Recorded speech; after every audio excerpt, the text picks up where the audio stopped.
Welcome to this video on a chemical reaction that can be used to demonstrate a class of reactions called thermal decomposition. What I'm going to be doing is I'm going to be heating this substance, which is copper carbonate, and we are going to find that you make two products from this. One of them is copper oxide and the other one is carbon dioxide. You won't actually be able to tell that. You may be able to find some evidence from it from the observations that we make. So I've got a simple representation of a word equation for this reaction. So chemical reactions can be described using models called word equations. We are on the left-hand side looking at copper carbonate, which is the substance that we are starting off with in this chemical reaction. This is called the reactant. You always put the reactants on the left-hand side. It's really important that you have an arrow that points towards what your products are. The products are the new substances that formed, and they always are written on the right-hand side.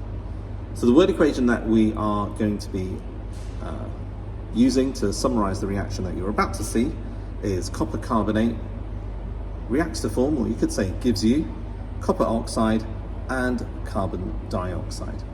Now we could test for carbon dioxide. That's the topic of a separate video that I've done. What I'm just going to do is I'm just going to show you the reaction. So we're going to find some evidence of a new substance or substances that form. And this is a thermal decomposition, which means to say that we start off with something like this, which is a compound.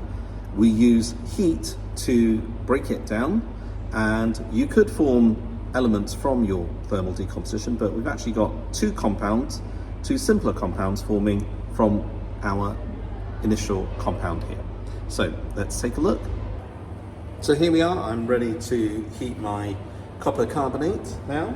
So just a gentle flame is what's needed, half open, half closed. And I'll be periodically showing you what forms. Let's give it a quick little shake. Now, already you can actually see evidence of a chemical reaction taking place, because we have something that's fairly new. It's gotten darker. That's not it being burned or charred, that's actually the copper oxide. If I heat it from the bottom, we'll actually find that it starts to move and jolt around. You may now start to see a little spray. That spray is, perhaps it's some of the copper carbonate, or it could be the product, the copper oxide, being pushed up by jets of carbon dioxide, which is the other product that forms. Marvelous, I hope you can see it on the camera. It's one of my favorite reactions because it just looks so pretty. Maybe a little bit of vapor on the inside of the tube that I'm using, but that's not it's not a product of thermal decomposition. These powders are pretty dry and they do tend to absorb quite a bit of water. So that's just maybe some water being lost from the moist powder.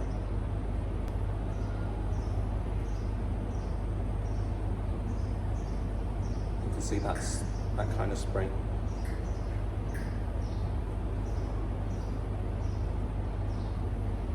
There we go. And I believe that the reaction is now nearly finished. Let's heat it up a little bit more.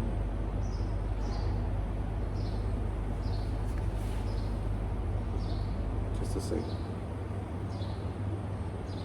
So you can see that kind of like that ripple effect. It moving up and down. Just give it a quick shake, just to get some more reactions going.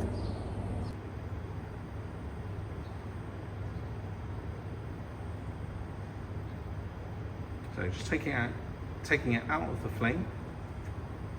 Hopefully you can see those ripple effects. That's out of the flame. You can see it just dancing on the surface.